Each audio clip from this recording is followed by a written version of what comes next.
రాష్ట్రంలో ప్రస్తుతం కౌంటింగ్ రేపు 4వ తేదీ జరుగుతున్న దృష్ట్యా వైసీపీ తరపున బూతుల్లో కూర్చున్నటువంటి కౌంటింగ్ ఏజెంట్ల పరిస్థితి వాళ్ళు ఎలా ఉంది అంటే కరవమంటే కప్ప కోపం, విడవమంటే పాము కోపం అన్నట్లుగా ఉంది.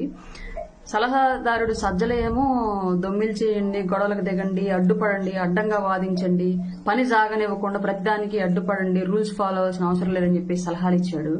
ఇప్పుడు సజ్జలు ఇచ్చిన సలహాలన్నీ మీరు ఫాలో అయితేనేమో రేపొద్దున ఎలక్షన్ కమిషన్ రౌడీ షీట్లు ఓపెన్ చేసి తీసుకెళ్లి జైల్లో వేస్తుంది. వన్స్ రౌడీ షీట్ ఓపెన్ అయింది అంటే అది ఎన్నేళ్ళకి తీసేస్తారో వాళ్ళకి తెలియదు, డిపార్ట్మెంట్ వాళ్ళకి. అట్లాంటి సిచ్యువేషన్ ఉండేది. ఇంకా ఊళ్ళో ఏ సందర్భం జరుగుతున్నా సరే మిమ్మల్ని తీసుకెళ్లి స్టేషన్లో కూర్చోబెట్టి ఆ సందర్భం ఆ రద్దీ అడవిడ అంతా అయిపోయిన దాకా బయటకు రానివ్వరు. అలాగే మీరు స్టేషన్ల చుట్టూ జైలు చుట్టూ తిరుగుతూ ఉంటే ఇంట్లో మీ ఫ్యామిలీ సఫర్ అయింది. మీ పిల్లలకు గవర్నమెంట్ ఉద్యోగాలు రావాలన్నా, మంచి సంబంధాలు రావాలన్నా ప్రతి వాటికి మీ మీద కేసులు, మీ మీద రౌడీ షీట్లే బాగా ఇబ్బందిగా మారుతాయి. సలహాదారుడు సజ్జలేమో మీకు ఇచ్చిన ఈ సలహాల వల్ల ఇట్లాంటి సలహాలే జగన్ కి ఇచ్చేసి వాళ్ళ జగన్ ఓటమికి కారణం అవుతున్నాడు. అట్లాగే అట్లాంటి సలహాలే మీకు ఇచ్చాడు, పనికిరాని సలహాలు. ఈ సలహాలు పాటించి మీరేమో జైల్లో ఉంటారు, సజ్జల సలహాదారుడేమో వెళ్లి విదేశాల్లో ఉంటాడు అక్రమంగా ఎన్నాళ్ళు సంపాదించుకున్న డబ్బులు పెట్టి. అందుకని ఒకసారి వైసీపీ తరపున బూతుల్లో కూర్చుంటున్నటువంటి ఏజెంట్లు మీకు మీరు ఒకసారి ఆలోచించుకోండి. రానున్న ప్రభుత్వం కూటమిదే, అన్ని సరి వెళ్లిదే వెల్లడైంది.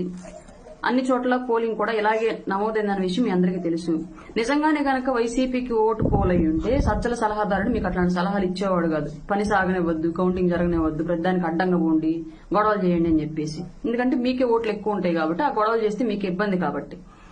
మీకు పడలేదు కాబట్టి కూటమికి ఓటింగ్ ఎక్కువ పోలేదన్న విషయం సలహాదారుడు సజ్జలకు తెలుసు కాబట్టి మీకు ఇట్లాంటి సలహాలు ఇచ్చాడు.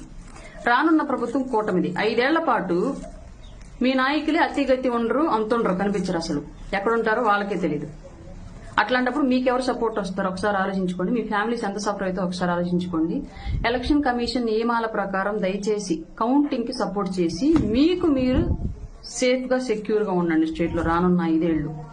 లేదంటే మేము సౌమ్యులమే కానీ మమ్మల్ని వచ్చి కొడుతుంటే ఈ చంప కొడితే ఈ చంప చూపించండి అనేటువంటి గాంధీలం అయితే మాత్రం కాదు. ఈ విషయం ప్రతి ఒక్కరు గమనించుకోవాలి. కౌంటింగ్ ఏజెంట్లు మా పార్టీ నుంచి మా పార్టీ పెద్దలు, అలాగే టీడీపీ వైపు నుంచి టీడీపీ పెద్దలు, బీజేపీ వైపు నుంచి బీజేపీ పెద్దలు కూడా క్లియర్ గా కౌంటింగ్ ఏజెంట్లకు క్లియర్ ఇన్స్ట్రక్షన్స్ ఇచ్చారు. ఎలక్షన్ కమిషన్ రూల్స్ ను ఫాలో అవ్వండి, చట్టాన్ని అతిక్రమణకు వెళ్లొద్దు, ఏదన్నా తప్పు జరుగుతుంటే సంబంధిత అధికారులకు తెలియచేయండి క్లియర్ గా చెప్పారు. బట్ మీ పార్టీ అధిష్టానం మీకు అట్లా ఇవ్వకుండా గొడవలు చేయండి, దాడులు చేయండి. ఆడిది ఏం పోయింది, పోయి ఆడో కూర్చుంటాడు. మీ పరిస్థితి ఏంటి? ఇంకా ఒకసారి ఆలోచించుకోండి. అలాగే పవన్ కళ్యాణ్ గారిని కూడా మీరు అంత తక్కువ అంచనా వేయద్దు. ఒకప్పుడు చెగువేరాకి ప్రతిరూపం, ఇప్పుడు చాణక్యుడికి మరో రూపం పవన్ కళ్యాణ్ గారు. మీరు చేసే దాడులు, గొడవల వల్ల మళ్లీ మీ ప్రభుత్వం అధికారంలోకి వచ్చింది అనుకుంటే మీ అంత పిచ్చోళ్ళు ఇంకెవరు ఉండరు. మీరు భద్రంగా ఉండాలి, మాతో పాటు బాగుపడాలి. రాష్ట్రంలో వైసీపీ అనేది ఉండదు రానున్న రోజుల్లో. ఎందుకంటే ఒక విలువలు, ఒక సిద్ధాంతం, ఒక క్యాడర్ అంటూ లేని పార్టీ, సింపతి మీద ఏర్పడిన పార్టీ కాబట్టి సింపతి అనేది పోయిన వెంటనే పార్టీ కూడా పోద్ది. ఆ విషయం మీకు అందరికీ తెలుసు. కాబట్టి రానున్న రోజుల్లో మనం కలిసి పనిచేయాలి రాష్ట్రం కోసం. మీరు బాగుండాలి, మేము పనిచేయాలి, మేము బాగుండాలి, మీరు పనిచేయాలి ఓటర్గా. అది కూటమి ఆధ్వర్యంలో. వైసీపీ అనేది గాలి పార్టీ, గాలికి ఎగిరిపోదు. గుర్తుపెట్టుకుని ఏ ఒక్క వైసీపీ కౌంటింగ్ ఏజెంట్ కూడా చట్టాన్ని అతిక్రమించొద్దు, నియమాలను ఉల్లంఘించొద్దు. ఎలక్షన్ కమిషన్ కి సపోర్ట్ చేయండి, మీ కుటుంబానికి మీరు సపోర్ట్ చేసుకోండి. అంతే.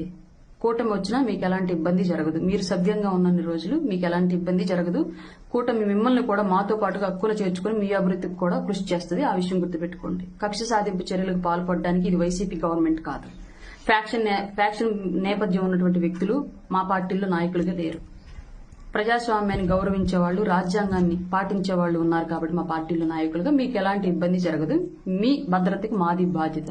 కానీ మీరు చేయాల్సిందల్లా చట్టాన్ని యాజ్ ఇట్ ఈజ్ గా ఫాలో అవడం, నిబంధనలను యాజ్ ఇట్ ఈజ్ గా ఫాలో అవడం, కౌంటింగ్ ప్రక్రియ సజావుగా సాగేలాగా సపోర్ట్ చేయడం.